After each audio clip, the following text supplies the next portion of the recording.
it's not 70s at all, but my cute little outfit could be it could be this Similar feels vibe. like the vibes fit the movie for today. We're both in florals. And Yeah. Are we gonna go through all of the scarves that we own and see which matches our outfit best? and oh, the actually, maybe 70s and the mid to late 2000s were really eras for scarves. yeah. Scarves that didn't do anything. Have I told you the fun fact that about me, um, which is not really a fun fact. It's more of a story about a fun fact, um, which is when I was starting high school, freshman year biology. We were all supposed to, like, as a little icebreaker challenge, it was write down a fun fact about yourself, and then people were supposed to guess like who was associated with each fun fact, because it like all was like put into a little pile. And I had friends in the class that I was in, and I was like, okay, I want to write down a fun fact that like I don't think my friends would guess about me. So I put down that I had a scarf collection, because it was 2013, was it 2013 or 2014? It was 2014. Anyway, I had a lot of scarves. I had a lot of infinity scarves. Um that, and honestly, I didn't even wear them that often. It was not really it wasn't really the vibe anymore, but anyway, it became Yeah, I was gonna say that the early 2010s, like that's when they were getting phased out. yeah. The scarves that don't do anything. Yeah. And But yeah, then it became a whole thing that it was like an inside joke with our biology class that we have scarves. And then one day I just like brought in all my scarves for people to wear. That was so yeah, I still have a bunch of scarves that don't do anything in my closet because I've not gotten rid of them. Actually, I think I got rid of some of them. I had way too many infinity scarves.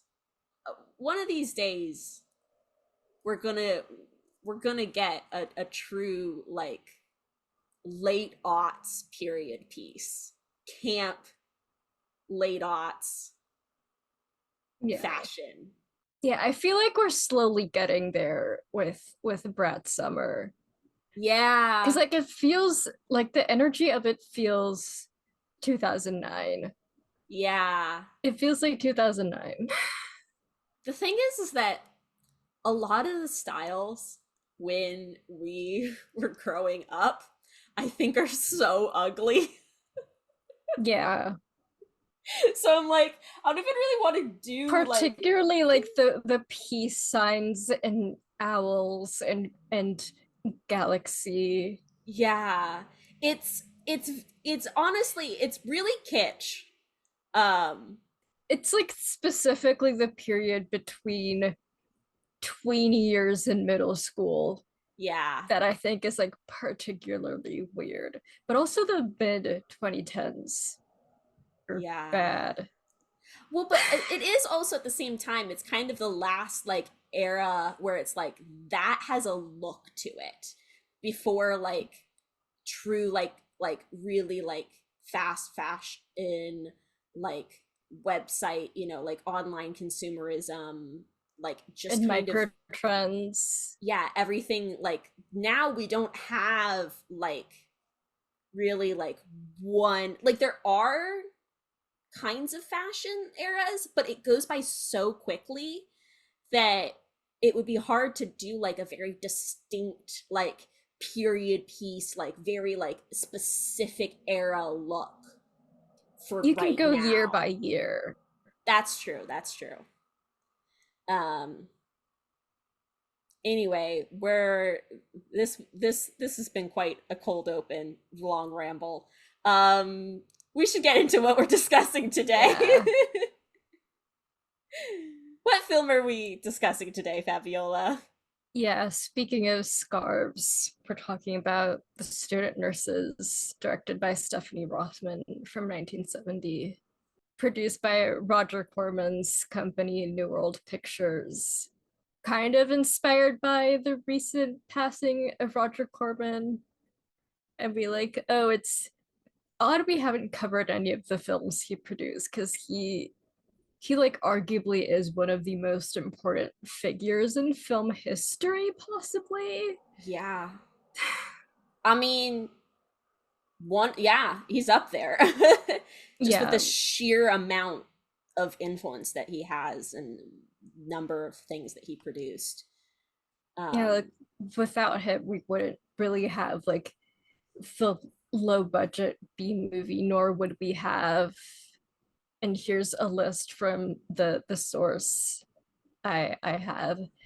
Martin Scorsese, Jonathan Demme, Francis Ford Coppola. I think James Cameron was also working for him at one point.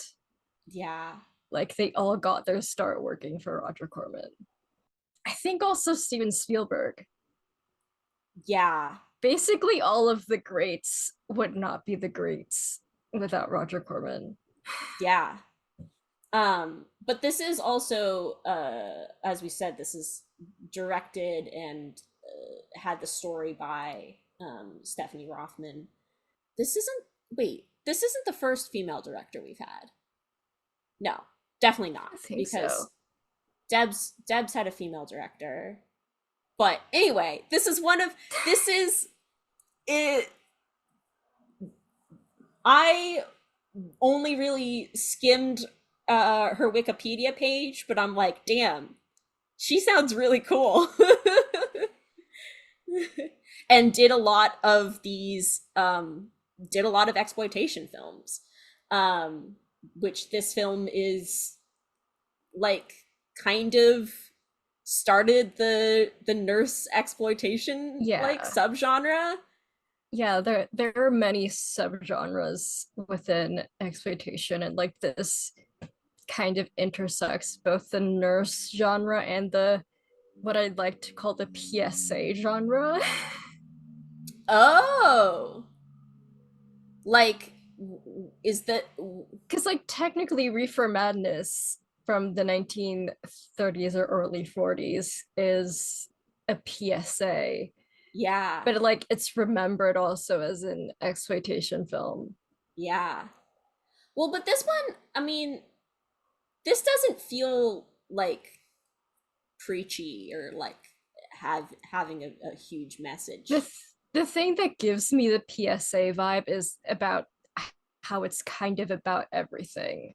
That's true. It's covering every single topic that was relevant in the early 70s. Yeah. And that, I mean, and that to me is where the camp of this movie comes from. Um, I also wanted to say that before we kind of get too into it, is that not only did you want to discuss this film to kind of talk about Roger Corman, we also got an anonymous suggestion on our suggestion form to cover this film, or just to cover Stephanie Rothman sexploitation films. I guess this isn't like a full sexploitation. I mean, it is kind of. Yeah. Yeah, there is a lot of sex in this movie. um, Yeah, but the kind is also part of what makes it like a classic within the genre. yeah. Um, yeah. What sources did you bring to this? I'm Uh, curious if there's like an interview with Stephanie Rothman for Interview Magazine from 2016. oh, cool. I'd love to hear like any background details you read or like found out about like the making of this film, because um I feel like, I mean, There's a I lot of background stuff do we want to get that into I that can. before the plot, or do we want to just cover the plot first? We can quickly do like a plot summary Yeah. and then talk about Stephanie. Yeah. So, this film follows 4 student nurses, um, and they are all like in a different. I wrote down what their names and what field they're like in, and then also kind of their main like Their plot lines. their plot line. Plot lines slash issues to tackle. Yeah. So there's Sharon, who's in pediatrics, and she has an 18-year-old patient who's has cystic fibrosis, which like in the 70s had a very like pretty short life expectancy. So he's a terminal patient. And of course, she ends up falling in love with him. I thought it was cute. Yeah. I thought their storyline was cute. My favorite character was Priscilla. Same. I don't think she's the most interesting character. She just arguably has the most developed storyline. Yeah. Maybe. So Priscilla, she's going in, well, when they announce it, she's like going into psychiatry, I think. But I mean, she's a nurse. She's kind of a hippie. She never wears a bra.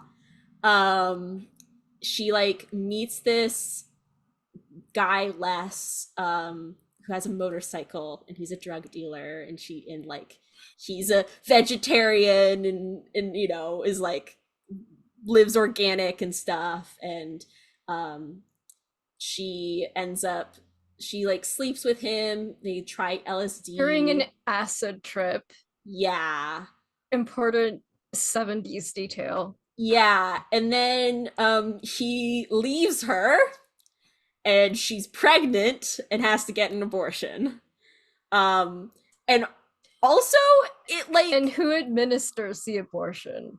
Well, Jim, who is the hot gynecology doctor who Fred is sleeping with. It's Fred spelled with a PH. I was gonna bring up the insane spelling of that name. Never seen that anywhere else. I had the subtitles on and I was like, what?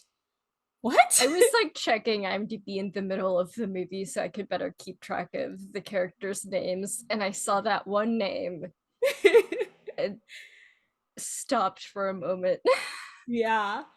And so Fred is also studying obstetrics, which is like pregnancy basically in like gynecology. Yeah. Which OBGYN. Yeah. And that, oh yeah, okay, that must be what the O stands for.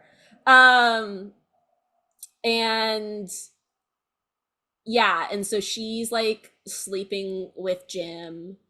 Fred is who I think is the most interesting character, because she's this like studying to be a nurse, but she wants it to be clean and easy. She doesn't want to hear about like death or like injury or anything messy at all.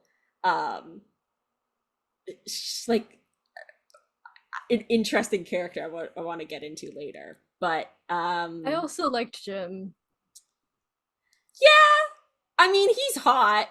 He's also like, oh yeah, this is definitely like a 70s film, in that like an older film, that he's very he manhandles Fred a lot and like throws her around, but like not in a way that she enjoys. It's like, okay, dude. Yeah.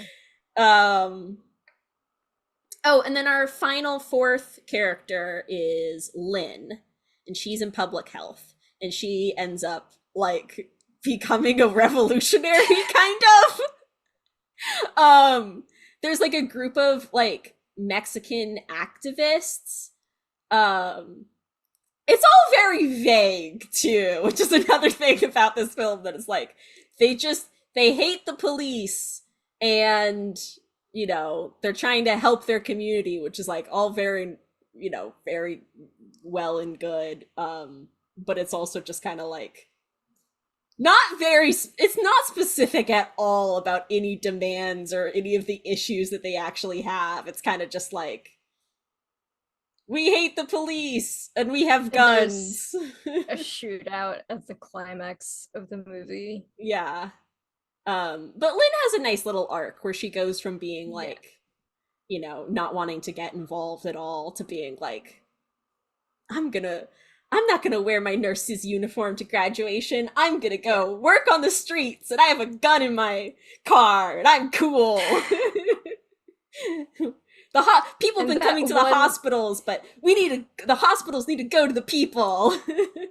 And that one line that Priscilla gives her at the end, like, who are you shacking up with? Chairman Mao? Yeah! She literally becomes a communist. But yeah, it's the girlies. I really like them. Weirdly, like Sisterhood of the Traveling Pants vibe. See, I don't actually think I've ever seen that movie or read the book. I've definitely seen bits and pieces of it from what I remember, besides the magic pants that fit all of them perfectly, is that they each have like different unique storylines. And it's also for girls. Yeah. I mean, it's also just like, this is one of those films where I'm like, oh, yeah, women were involved in like the production of this film, because the way they like interact with each other and move through the world, I'm like, this feels real. Like these are the girlies. I don't know. They're a bunch of friends and roommates. Like, it's very like, honestly, like, that could have been Lauren's house, you know? Like, it's a little more straight than Smith was, but Priscilla does have that line where she's like, I never really enjoyed it with men. Maybe I need to like try something different. There was that one moment where I was like, okay. Yeah. I'm like giving her, I'm like, hello? That's basically the main plot. It feels very like slice of life in a way. We're seeing all these little scenes, and as they kind of go about their like final semester, they're somehow both chilling and everything is happening to them. Yeah, that's true. It really is like, hey, we're just hanging out and trading scarves, and then it's like, we need to perform an abortion in our living room. Like, not their living room. Yeah, bedroom. In Fred's room. Yeah. Well, I think it's Fred and Priscilla's room. I think they share it, right? There was 2 beds in that room.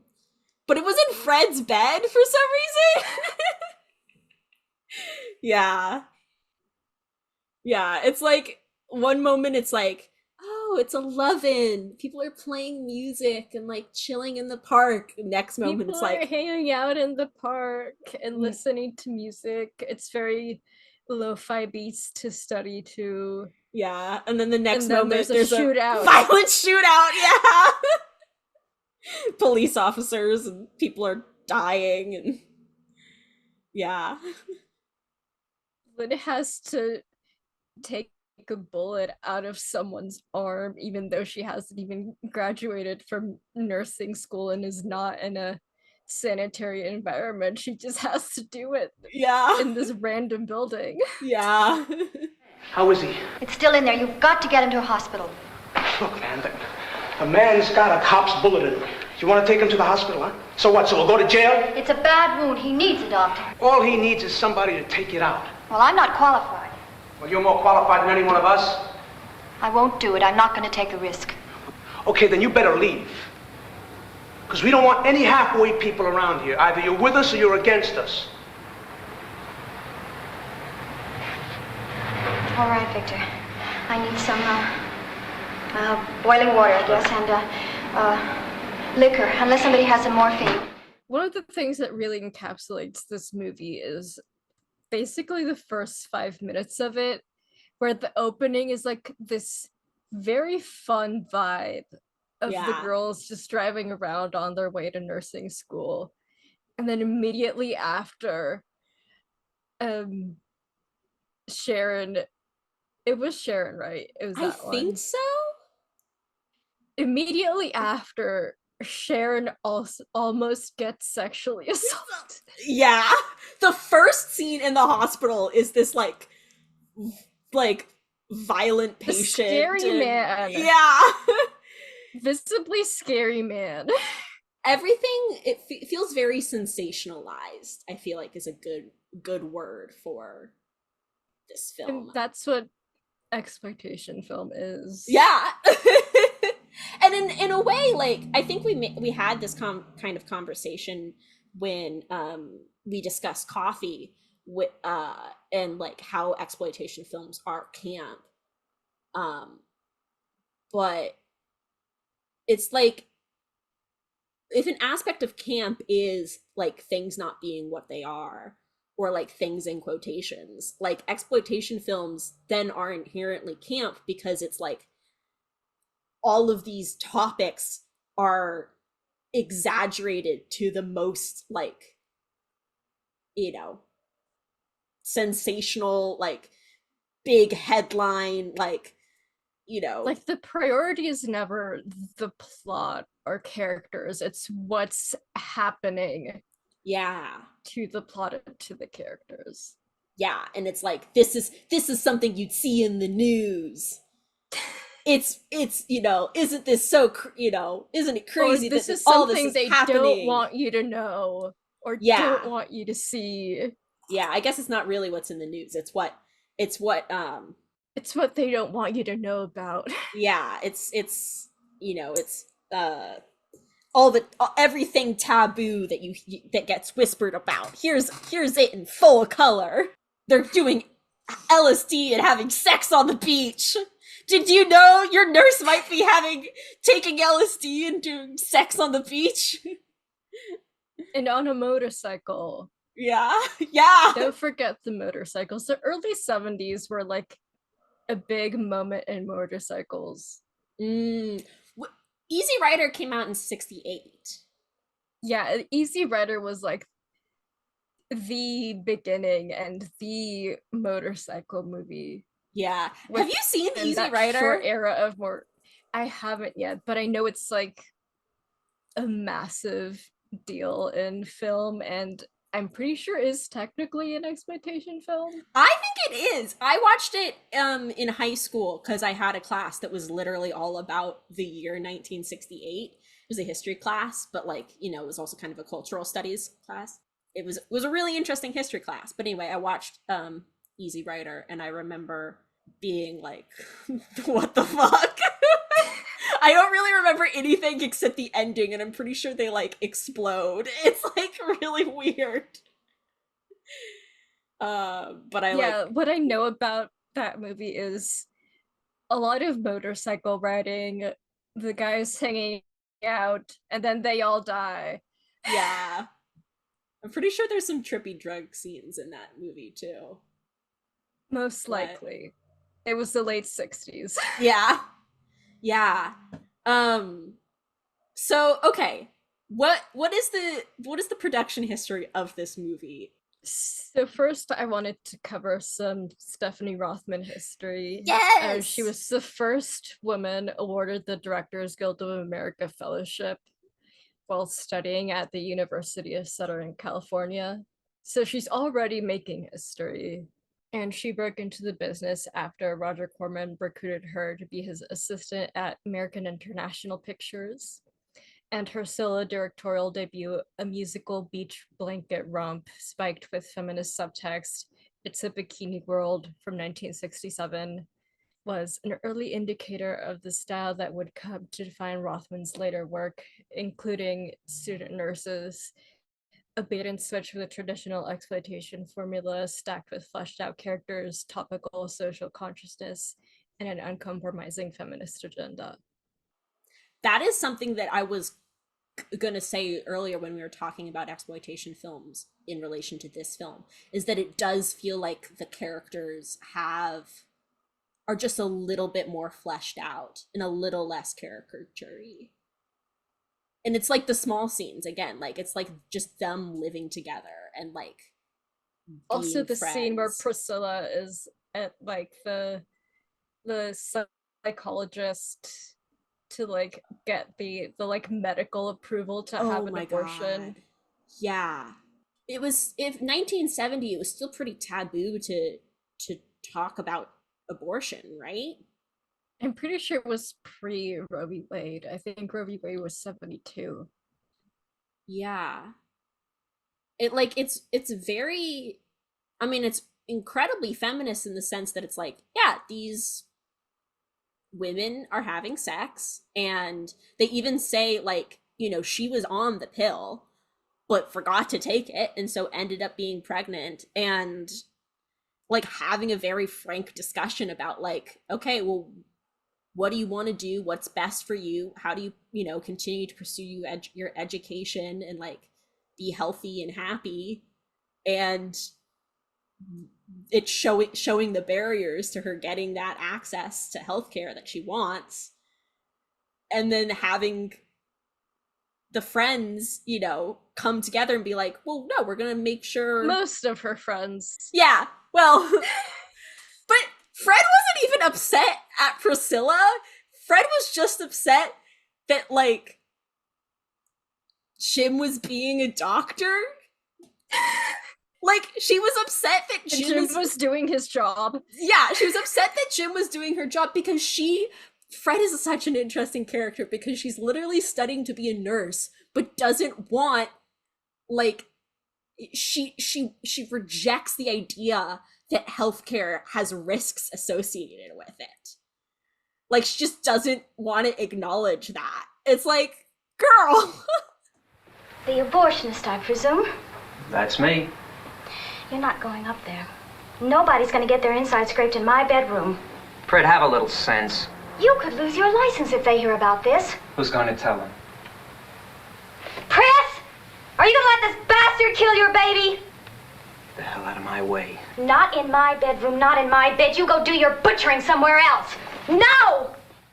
I mean, that's also the thing that is interesting about this movie, is that it, like, it does simplify all the stuff that they're dealing with. It's like, oh, you know, Sharon has a terminal patient, and that's really, you know, and then he dies and it's really sad, but it's not like, we don't see any of that.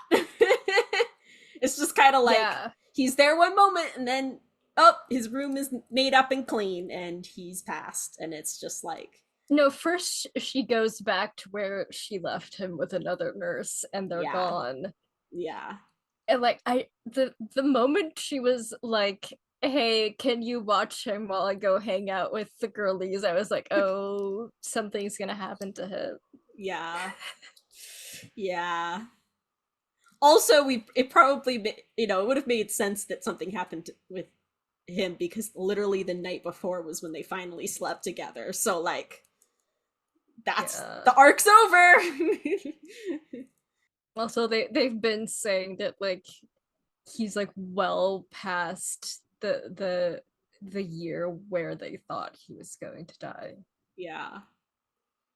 Yeah. I know this is like kind of the point that it's like risque and taboo, but I'm like, how old is she? He was 18. Like, how much they older? All looked like in their mid-20s to me. Yeah, like there's like, she's his nurse.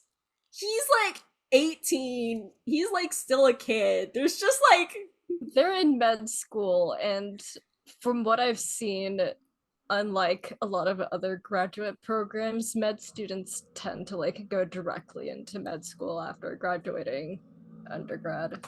They're so she's older than him. Yeah. He was so young. It was sleeping with your patient. Yeah. But Yes. I interrupted your backstory. Or rather, Stephanie Rothman's backstory.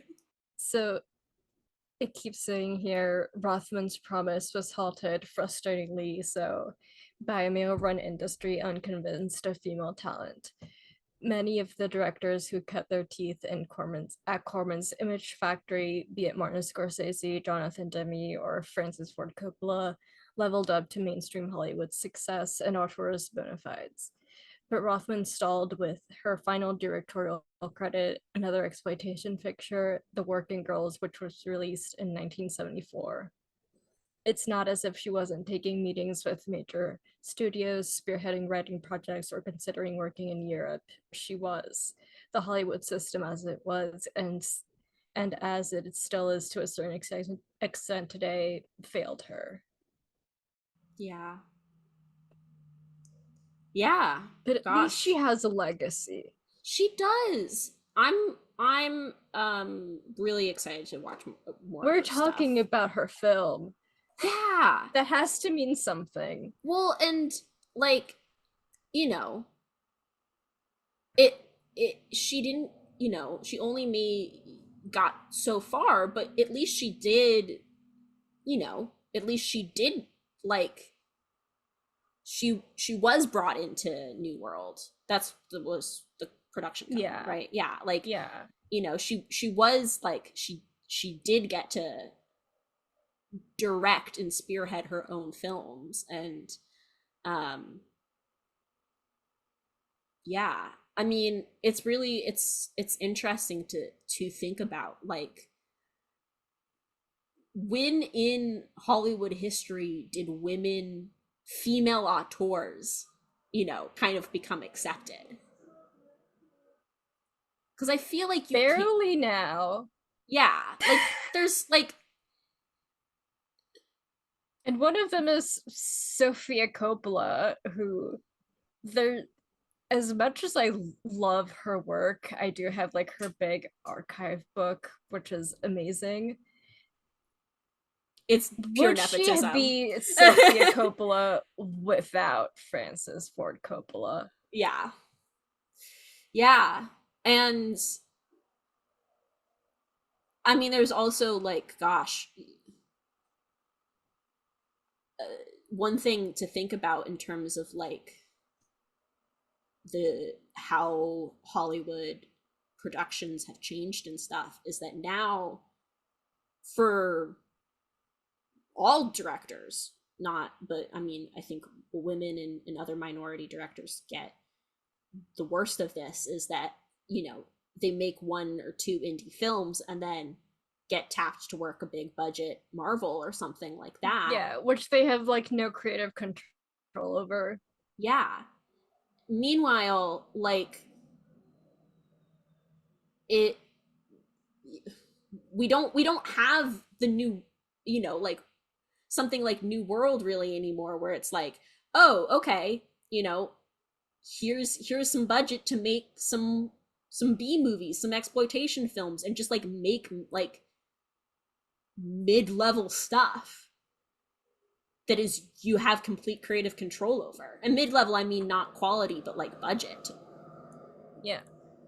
I have a bunch of quotes from Rothman in the interview. Yeah. About like the background for the film and like her relationship with the genre and everything. So she says that the subject for Student Nurses was suggested by independent regional film sub-distributors who co-invested with Roger in the film. The sub-distributors recently had success with an R-rated film about a babysitter, which had more nudity than audiences could see in films made by major studios. At that time, it was believed by the purveyors of male fantasies in films that nurses were a popular male fantasy because they were caring and they were women who could legitimately touch men all over. So they requested a film be made about very pretty student nurses with as much nudity as an R-rated film could have. Roger asked the film's producer, Charles Schwartz, who was my husband, and me to make the film. The sub-distributor's requirements were the only ones he gave us. Beyond that, he gave us freedom to do what we liked. The result was a film that included the sub-distributor's requirements, but much more. I've always been interested in the social conflict of my age, my own time, as well as the result of positive and negative of social change, and the ongoing quest we all have from the cradle to the grave for identity. But yeah, basically they were like, make a movie about nurses. Here's money. I'm interested in, like, this isn't something that is like really explored in the movie, even though it has a lot of like feminist angles, is like how nurses in some ways are seen, like, are, you know, have a little less power than doctors, even though like nurses do so much work and are like so crucial to the healthcare process. You know, it's not like they're the, you know, the, you know, big checked doctors. It's like, oh, you're the nurses, you're just kind of helping out and administering, you know, medication and stuff. And I feel like that's very much shown within the outfits that they're wearing. that's true. Like the nurse outfits are very impractical from what nurse outfits are nowadays, which are like more suited for work.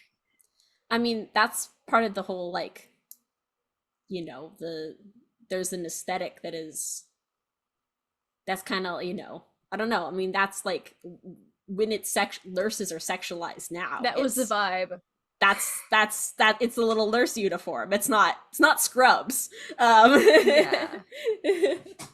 Which means there's like only so much you can do. Yeah. At work. Yeah. But also, I mean, it is also like, and also since it was like a predominantly female workspace, there was this expectation that they like both weren't capable of and weren't expected to do as much work as like the doctors. Yeah. Say. Which I guess is what makes, you know, like Lynn as a character interesting, because she ends up, she's wearing pants at the end, right? Or she's like in pants and like this military green jacket. Yeah. And like, yeah, she was trained as to be a nurse, but she's doing surgery, you know, like she did surgery. Which is it's kind of the exact opposite of where Fred ends up, because Fred takes a secretary position. Like, yeah, she is being trained to be a nurse, but she still ends up taking this role that is like, you know, has less agency, I guess.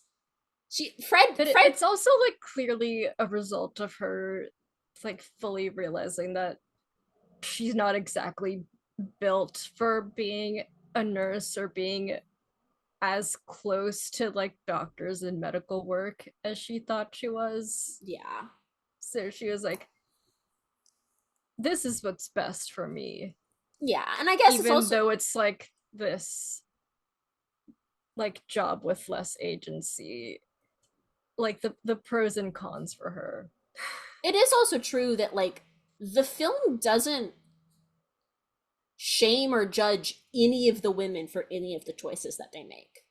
They just, each of them are on their own path, and that's their arcs, that's their stories. I guess I'm very drawn to how Fred ends up being kind of the most, like, ends up embodying kind of, I think, the most like traditional, like, feminine roles in some ways. Yeah. But that is also true that like there's always going to be women who are also, you know, the most, you know, that aren't going to be real revolutionaries, you know, wearing pants and grabbing guns and stuff. Like there are women who are, you know, don't don't want to think about death and blood and or you know, want you know. She arguably set boundaries for herself. That's true. That's a good way to put it. There is also like it's also true that like I don't know, there's a comic kind of in the beginning where there's their teacher, like one of their teachers is kind of like giving all of the assignments of like, you know, where people are going to be working, and there's a male teacher who makes some comment about like, oh, if they haven't picked their specialty yet, they're probably like, you know, they're just going to get married at the end of the term, you know. And despite that dismissive comment, all of the women that we follow, all the characters that we follow, are able to maintain relationships and also maintain careers at the same time, or at least not like they don't all maintain relationships, I guess, because they all get to have relationships, and also yeah, and we also see them at work, yeah, and also they hang out with each other. yeah. Oh, something that I meant to say when we were talking about uniforms too. There's also that scene where I think Priscilla gets reprimanded because her skirt is too short, and it's like, okay, these are like they are meant to have this kind of, you know, look to them, but they also can't be too sexy, you know. It's like, oh, we know we don't want patients, you know, patients are they're gonna judge your care, you know, based on how you look. They're gonna, that's their first you know, impression of you. And Priscilla's like, well, that shouldn't matter, like how I look. It's about like care and like how I take care of them. But and also after that, she's like, she also didn't notice that I'm not wearing a bra. Yeah. Which again, the early 70s. Yep. I thought our main concern was the patient, not our stupid uniforms. The patient reacts to what he sees, and what he sees is what you wear. If I'm kind to a patient, he won't care what I'm wearing. Besides, it's all supposed to be about love anyway, isn't it? Don't try to tell me what it's all about until you've had a little more experience. Priscilla gets a little carried away sometimes, Miss Boswell. So can I. You have a choice, Miss Kovac. Either you lower your skirt, or I'll lower your grade.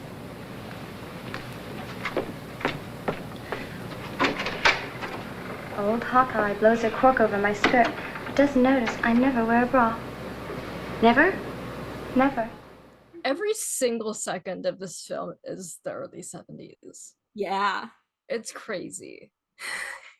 Every issue is explored pretty much. Like not just every issue, but also like the way they talk and the way they dress and like how the film is stylized. Like the entire thing is just like this time capsule for this very specific period. Yeah. I mean, we know that there is this intention to kind of explore these identities and, you know, explore like feminist issues. How much of the like the camp of this film is intentional, do you think? Like, does it like, I guess if it's intentionally an exploitation film, then like that just comes from the genre. But like, you know, we're talking about how it's this time capsule, and it's like, did they mean to do that, or is it just that's just what ended up happening? I think the requirements that they were given are like the things that are more leaning towards intentional camp. But I think everything else is just, it's just how we perceive the early 70s. Like, I don't think we would read this film as camp this much had we like watched it when it came out. Yeah, that's a good point. I think Susan Sontag maybe brought this up in Notes on Camp, but I do think there is like some mention of how like the distance of history kind of makes us view certain art of certain times with a more like not necessarily objective but just like a more open sense of like what to expect and how to receive it. Like there's like way less immediacy. Like you can definitely intellectualize it more than like a movie that just came out about the current moment. Yeah. Because I guess since we're not, living in that time period, we can be like, huh, that's interesting that, they have these little nurse uniforms and like, what does that represent that they are, kind of like aesthetically, it like aesthetically there's the aesthetics signify how much like power they have in the workplace, and it's like we can make that observation because of distance and time instead of like it just being like, well, this is what we're wearing because that's what it's expected to wear.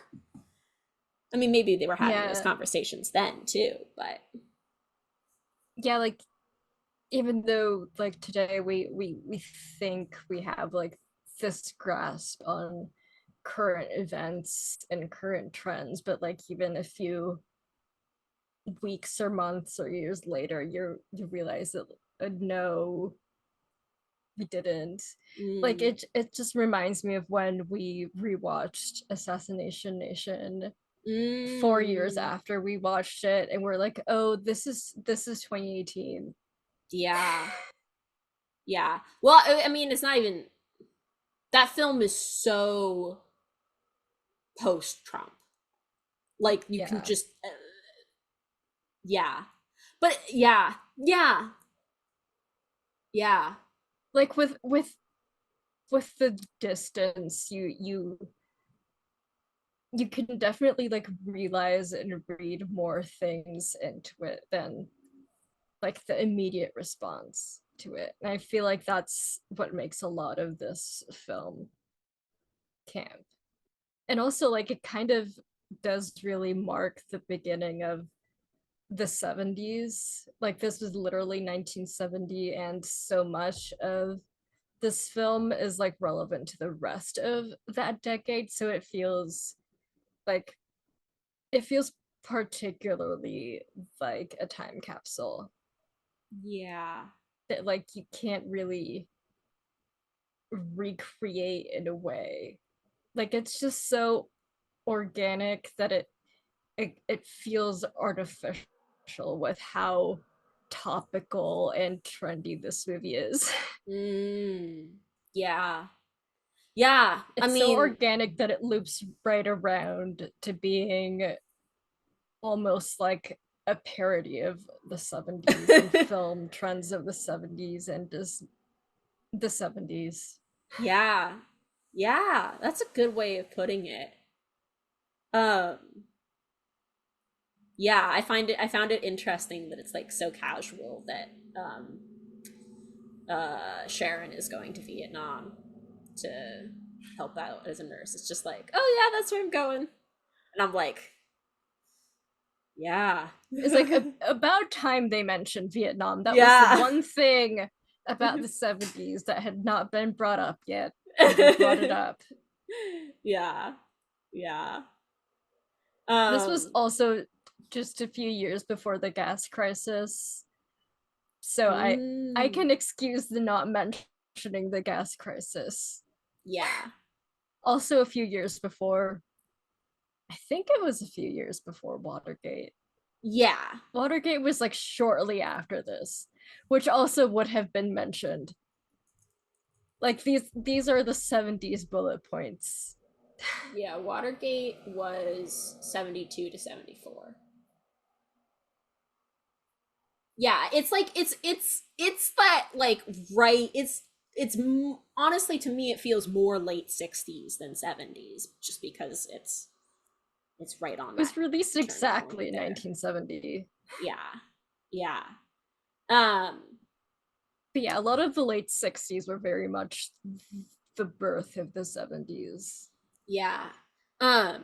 Speaking of, one of the things that is very late 60s 70s is, I want to talk about the like Priscilla's LSD trip, and like the weird, like, I guess, like, hallucinations that she sees, and then like how then that comes around again when she's getting her abortion. Like, it's like, especially just discussed, like, the aesthetics and the filmmaking of that, I found really interesting. Yeah, it's a lot of like weird angles, Yeah, and well, also like the nuclear family. And yeah. Well, it starts off because they're on the beach, and it's like the waves are like, have this weird color effect, and it's like in slow motion. And then it's like, uh, there's a bunch of people who are watching her.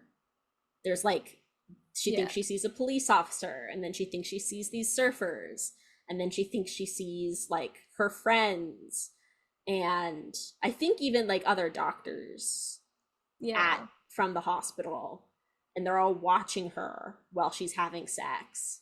And very much this weird push and pull of, which I like also wanted to talk about, and like what makes this film particularly early 70s is how it's very much existing at the intersection of like traditional Americana and just overall cultural revolution of the 70s. yeah, And that because is kind of encapsulated by like the hallucination scenes, for yeah, like Priscilla is doing like this very 70s thing, but she also feels like judged by it yeah, and just really conflicted by it because it's so different from what the very immediate past was like.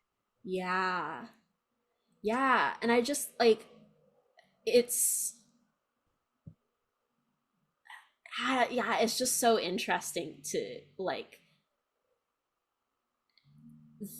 then when we have later, um because I think like they gave her some drugs for the procedure. She's like seeing these like kind of the same visions again when she's getting her abortion, which is like, I mean, it's very much like, okay, she had sees sex the and boyfriend give her the abortion, yeah, and well, then he has the insane tube thing. which is like, is that, well, is that the drugs? Probably what they use.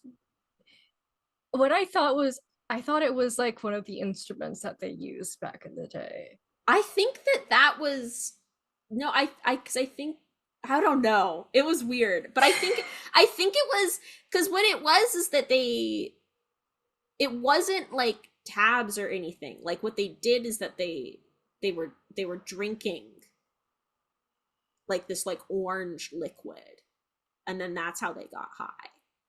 And then it was like an orange color. But then it was like pouring in reverse. It like first poured in reverse from between her legs into like the big tube. Yeah, I don't know. It was weird.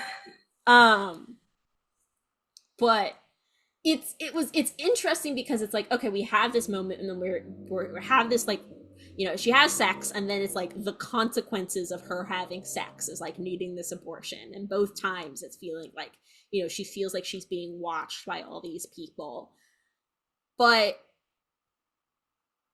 it doesn't feel like, it feels very like internal. It feels like we're being put in experiencing her perspective in her emotional state in these moments, rather than it feels like the way there's this, like, the camera angles and the cutting, it feels like we're, she's here, we're watching her, and then it's like POV shots as if we are Priscilla, which feels different than, like, it doesn't feel like there is a, I don't know, I feel like there is a way that scene that could have been, you are a woman in 1970.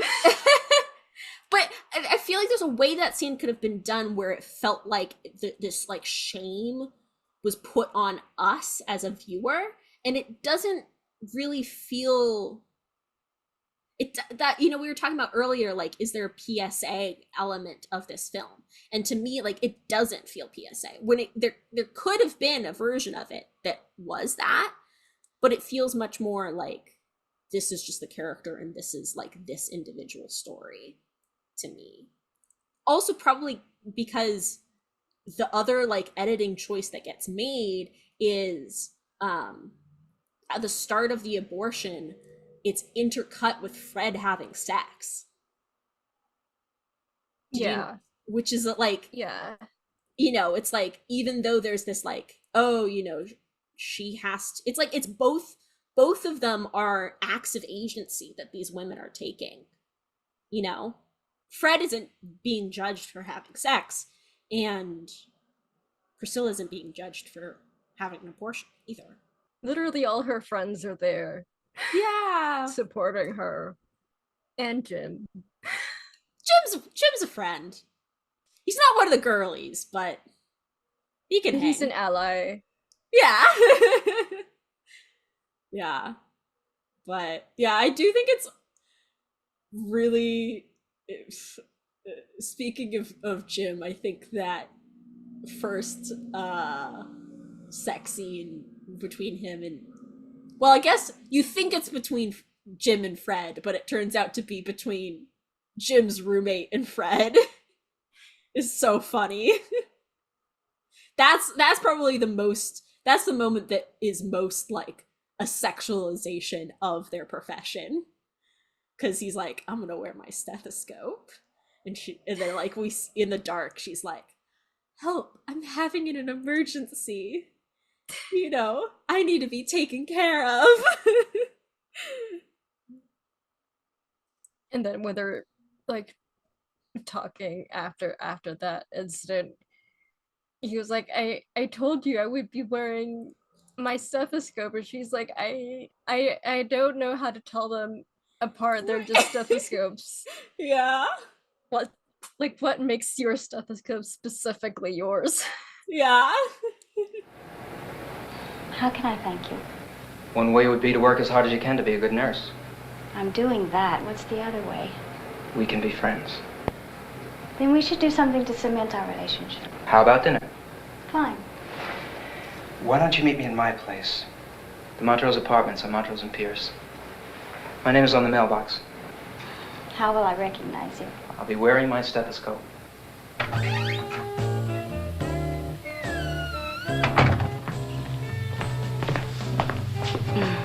Is that you, Dr. Casper? Come on, it's an emergency.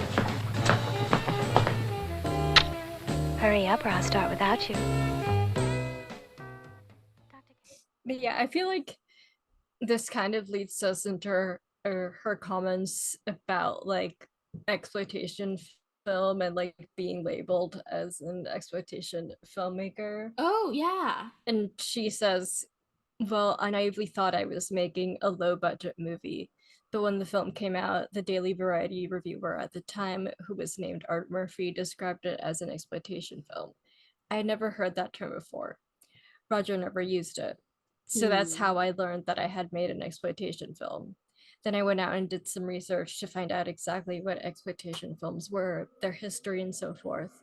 And that's when I knew that's what I was doing, because I was making low-budget films that were transgressive in that they showed more extreme things than what would be shown in a studio film, and whose success depended on their advertising, because they had no stars in them. It was dismaying to me, but at the same time, I decided to make the best exploitation films I could. If that was going to be my lot, then that's what I was going to try and do with it. Which kind of explains why and how the women in this film aren't judged by anything they do. Yeah. That's interesting to me, of this like having like the idea, like we are both creatives who also like have academic backgrounds, have like, we're not like formal critics, but like part of our education like includes kind of like being able to like look at films from a like a critical lens. And I think it's interesting to remember that it's like, oh yeah, like you can be a director making movies and not like won't have the same terminology as the critics. And like in Also, some, especially in this time, since like film studies was like pretty new.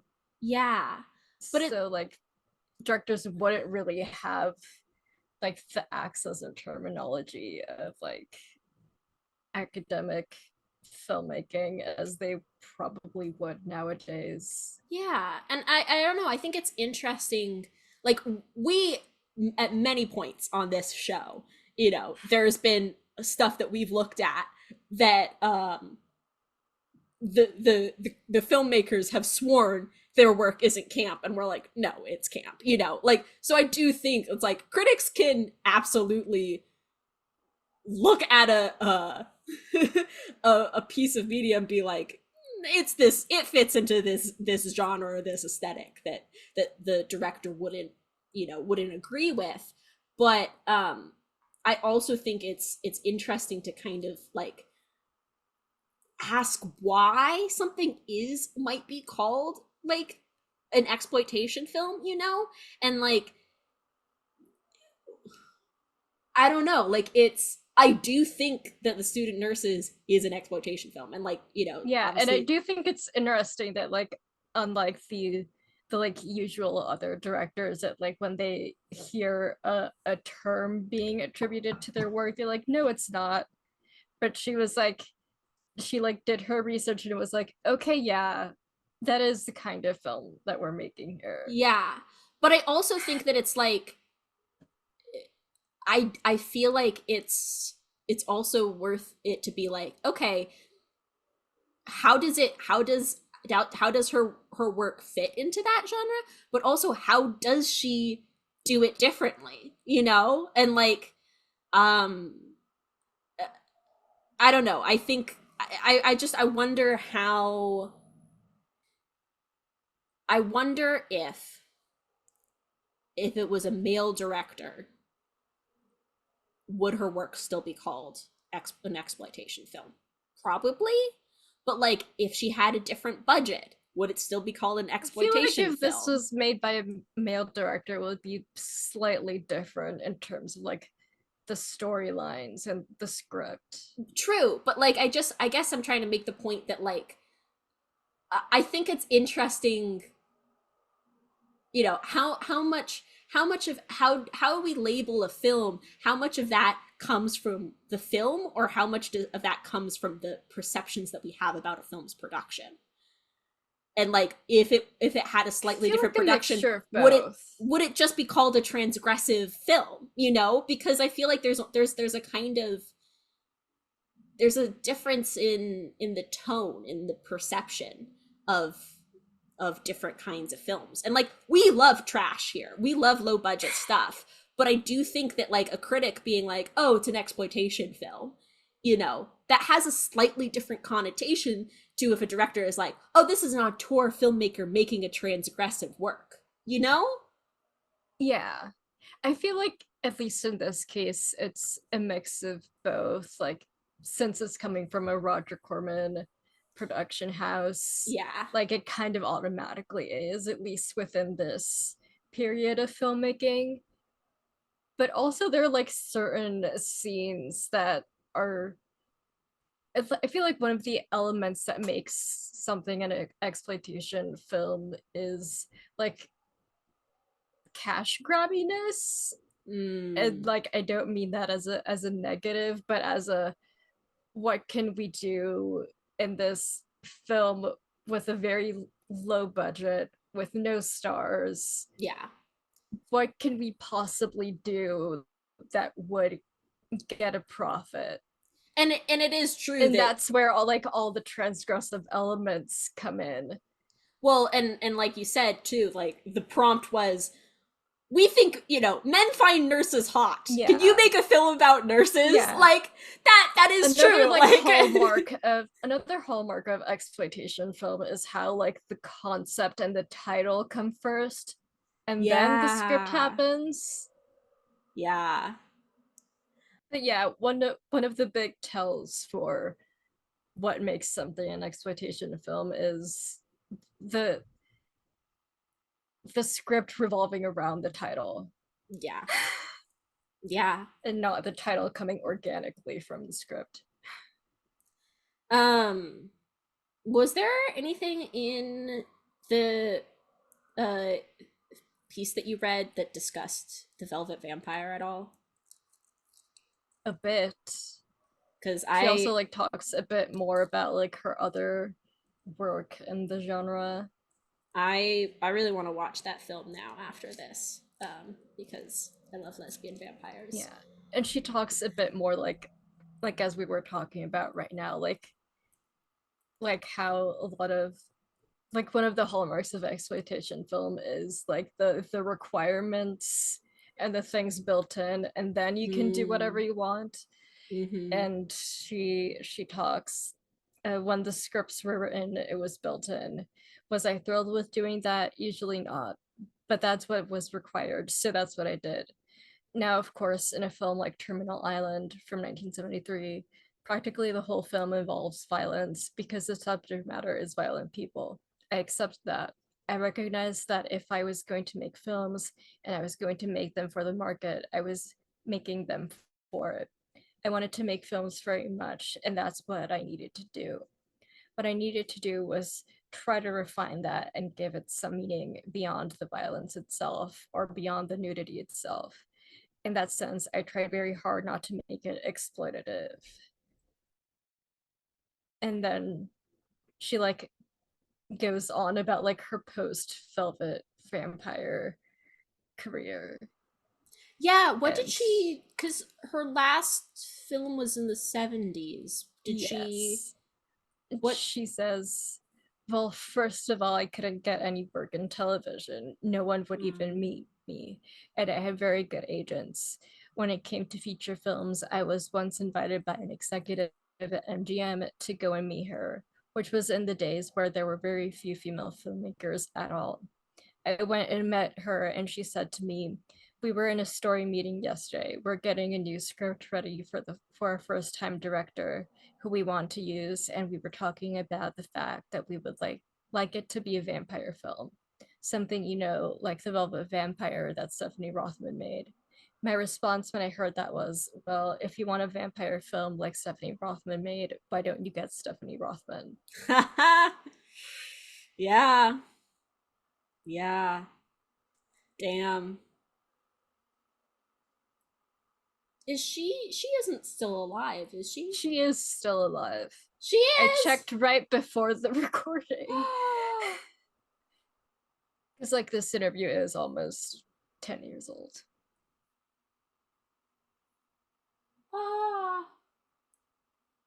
Someone needs to bring her back. I mean, this interview was the context of this interview was there was a film series being made honoring her work. Honestly, icon. Yeah. And I'm really glad that we were able to discuss her stuff. Yeah, talking about exploitation film is always fun, even though after every recording I was like, I'm not sure if I worded any of that correctly. No, yeah, we also should talk more about female exploitation filmmakers. Yeah, since that feels like a very camp oxymoron in a way. Yeah, it's almost like the production history itself is this kind of this tension that there's not only interesting things to discuss with like within the film itself, there's something interesting to discuss about like these expectations that the filmmakers have, that then it's like, okay, how do I work within that to tell my own, to do my own spin on it? And like specifically women, considering how a lot of exploitation is about catering to young men. Yeah. Because they're like the market. Yeah. Well, this I mean, I do think this might have been marketed to the men, but this film's for the girlies. This film, and like she does talk a bit more about in the interview, like I don't have the direct quotes, but she was like, yeah, like even though it's not exactly what they expected, people still really liked it. Yeah, like this, like I don't know, the audience that it was marketed to still liked it. And like it's just, I like these characters, it's fun hanging out with them, and I think like I said before, like it feels like a really authentic representation of female friendship, that even if it's like, oh, we're marketing the sex to the boys, it's like, no, there's stuff for the girlies too. Yeah, it really shows that you can do both. Yeah. Which is like one of my favorite things about this film. Yeah. But it's like, yeah, you can have it all in a film. Yeah. I love how like confident each of the women are in their sexualities. I mean, it was the early 70s. They're having so much fun. I haven't mentioned it yet, but I feel like the scene where Priscilla meets Les, the drug dealer, is so funny, because she like comes up and like is fondling his motorcycle. Yeah. She's like totally just like caressing the handlebars while he watches. Yeah, I feel like that entire sequence is one of the most 70s sequences of the film, which I do like want to soon ask you, like, what was your favorite most 70s moment in the film? And like the entire stretch of from her seeing that motorcycle to like sitting down at the cafe, and in the background there's like the spirituality quote, and she's talking about marijuana, and the guy's like, oh, you sound like a pharmacist, and then she like immediately goes on the motorcycle with him, and he immediately is like, I am a drug dealer. Yeah. Well, and then she picks a bunch of flowers and then covers his motorcycle in flowers. Yeah. Yeah, I do think the moment that I found really most amusing, was when they go back to the house that they all share, the apartment, and he's like refusing to eat everything that she offers him from the fridge.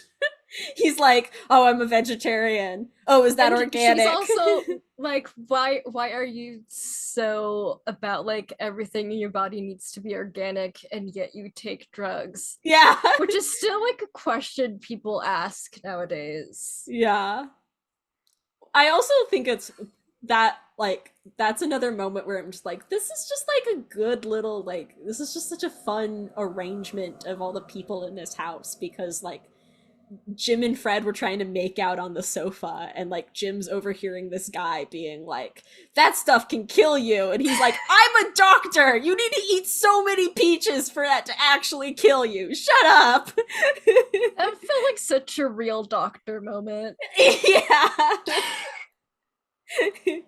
You're like Jim is just trying to do regular life stuff, but then the doctor kicks in. Yeah.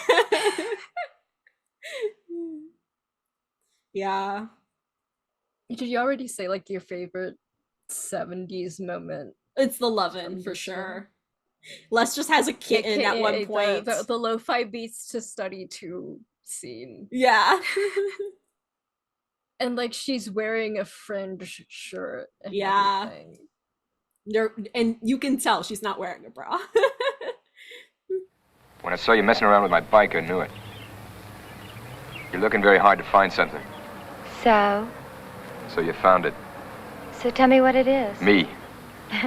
Oh, no, I never could survive an organic diet. It is written that man shall not survive by food alone, but by every drug that's produced in the divine pharmacy. How can you be a health food freak and still take synthetic drugs? It isn't synthetic. To get beyond where you end and into where it all begins. But LSD stays in your system. So does oxygen. So does protein, so does salt, so does water. The other like 70s moment to me was the very end when like Lynn shows up in her revolutionary outfit. Yeah. And the Chairman Mao quote. I was like, okay, they've officially hit all the early 70s stops. What city is it supposed to be set in? That's the one thing that I thought it was LA. Yeah. That makes sense. There was like an LA vibe to it, and also like the context of like the specifically Mexican Latin American subplot. Yeah, that's what I was thinking. I mean, I was like, it's Southern California because there's the surfers and the beach and stuff. But I was like, is it set in a specific spot? But there's also their apartment also has a pool. Oh yeah, that's right. There's something. It honestly. There's this one moment where Priscilla comes back and like they're all hanging out in the pool, and then she like jumps in slow motion. Oh yeah. Well, she's still coming down from her trip. Yeah. Honestly, if I feel like this movie most reminds me of all the movies we've seen previously, discussed previously on the pod, this most reminds me of Valley of the Dolls. I mean, they're both about women experiencing everything. Yeah. In the late 60s through early 70s. Yeah. Yeah. Even though Valley of the Dolls is supposed to be set, in the 30s or something? In the 40s. Okay. Yeah. Well, it's not really set in the 40s in the movie. The book is. Yeah. But the movie, it's the 60s acting like it's the 40s, and the film industry hasn't changed since then. Actually very much did. Yeah. Is there anything else we want to say? I don't have any. This was fun. I had a lot of fun watching this. I'm gonna go try to watch more Stephanie Rothman. You were the only person that I follow on Letterboxd who's logged it. To be fair, not many people have logged this movie. That's what I'm saying. More people need to watch it. It's just a hangout vibe, which also arguably is part of exploitation film, since like Quentin Tarantino is really inspired by this genre as well, and a lot of his movies are just people hanging out as well. Yeah. Anyways, put more respect on Stephanie Rothman. Literally. She should have been up there with Martin Scorsese and James Cameron and Steven Spielberg. Yeah. But no, because she's a woman. Yeah. Sexism sucks. But stream Stephanie Rothman movies. Yeah. I have been your co-host, Saffron Hefta-Gaub. You can follow me online everywhere at Gaub Hefta. And I've been your other co-host, Fabiola. You can find me on Instagram at Fabi0LAHH and on Twitter at Fabiola_Liano. Our theme song that you're bobbing your head to right now is by Harrison Lurie. Give us a rating on Spotify and a review on Apple. Thank you to our patrons, Nicole Veneto, Jose Liano, and Pericles Sparrow. Please check our episode description for additional links and citations. Thank you so much.